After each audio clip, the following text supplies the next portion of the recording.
So this is where the stained glass driverless sleeper car of the future has been. Take this top.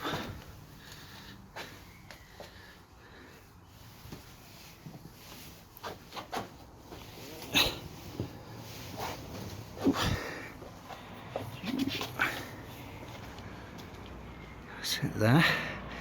It took a long time to make it. And it opens up here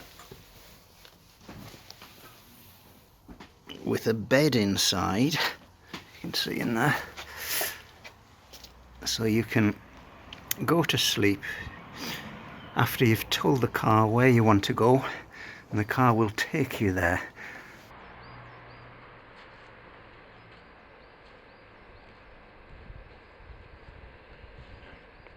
So my concept is that in the year 2059, driverless cars will be super safe.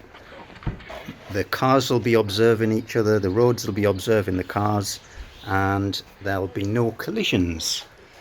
And so you could make a car out of glass. If there's no collisions, it might be possible. I am pushing this idea to the limit, and there's a bed inside. You can go to sleep, tell the car where you want to go, and the car will take you there.